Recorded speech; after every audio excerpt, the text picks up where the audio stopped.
Last time, we added rules to our state module for keeping our tetrominoes within the board and allowing them to kick off the wall and floor.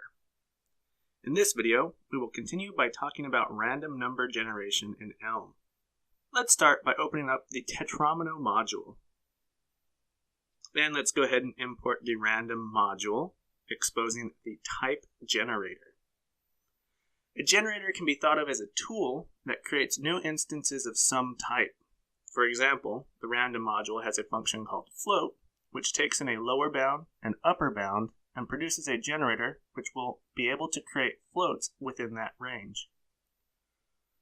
Let's start by playing with this a little bit so we can see how it works. We'll create a new value, 0 to 1, which will be a generator for float values. As its name implies, it will produce values between 0 and 1. Let's now generate a value using it. This can be accomplished by using the generate function, which takes in a generator. We will use 0 to 1, and it also expects a seed. We can create a seed using the initial seed function. Let's go ahead and use the value 42 to get our first seed. And let's turn this into an element using show. Let's load up our board module. What the heck is that? Let's look at the return type of generate. Notice that it doesn't just return a random value, it also returns a seed. We did get what appears to be a random value. I certainly had no idea what it was going to be. However, when we refresh the page, we get the same value back. This is because Elm is a purely functional programming language. This means that every function, given the same arguments, will always return the same value, which means we can reason about our program and understand what we're going to get when we use it. Let's not dwell on this too much. Just know that this is typically good. If every function must always return the same value, then how the heck are we going to be able to generate random values? Well, that is what the seed is for. Not only does the generate function give us a value back, it also gives us a new seed to use for our next call to generate. Essentially, you can think of initial seed producing a unique sequence of values which will not be easily predicted. This is called pseudo-random number generation, and it is pretty much what every programming language uses by default. Okay, what the heck were we doing? Right. Let's go ahead and change our initial seed to 43 so we can get a different number. And sure enough, we get a different value back. Again, I had no idea what this value was going to be. But if we load it up again, it's the same value. Next, let's see how we can use this to generate a new value. First, I'll go ahead and pattern match on the value and seed that generate is returning. Then, I'll get a second value and second seed by calling generate again on 0 to 1 with the seed that we got back. Then let's show V and V2.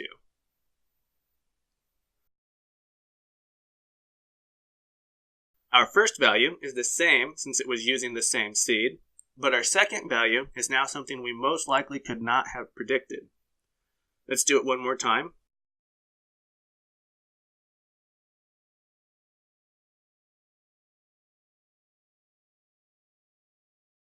Threading through our seed to another call to generate. And we could keep doing this each time we want a new value. Fantastic! Now that we've covered the basics of pseudo-random number generation in Elm, let's write our own generator. Again, if you're a seasoned Tetris player like myself, you know that most modern Tetris games don't simply generate a random piece each time you need a new one. Instead, they use something called the 7-bag rule.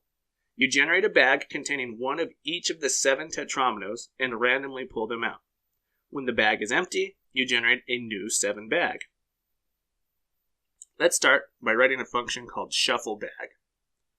It will take in a list of floats which will be used as weights to determine the order of tetrominoes being pulled from the bag, and it will produce a list of tetrominoes which will be our bag. Let's define a list of 7 tetrominoes.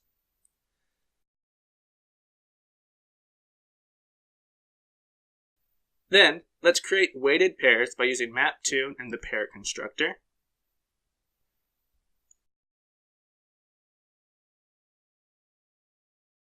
We will sort the pairs using lists sort by function with FST, which will sort by the first value in the pair, which is our weight. Finally, we only want the tetrominoes, so we'll map SND to pull out the second value from our sorted list.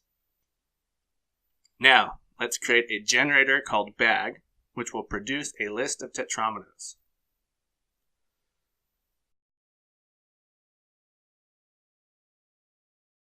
We need to generate a list of weights, so we will use random's list function, which takes in an integer specifying how many things we want to generate. In this case, we want to generate 7 weights. It then expects a generator, which will be used to create those 7 values. We will use 0 to 1. Finally, we want to convert our generator of floats to a generator of tetrominoes. And if your intuition is telling you we're going to need to use map, you're absolutely right. Typically, when you're trying to convert between types, you want to use the map function. So, let's go ahead and use random's map and shuffle our bag with the weights. And that's it. Let's go back to our main and test this out. We want to generate a bag. Let's go ahead and use the answer to everything as our initial seed. We'll want to pull out our list from the result using FST and map them into forms using toForm.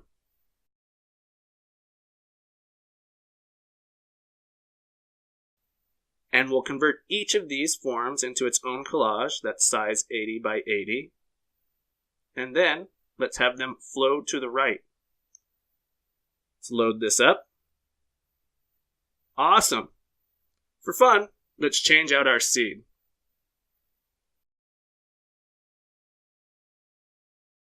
Excellent. We're really starting to get close to having a working game. In the next video, we'll go ahead and add this into our state module.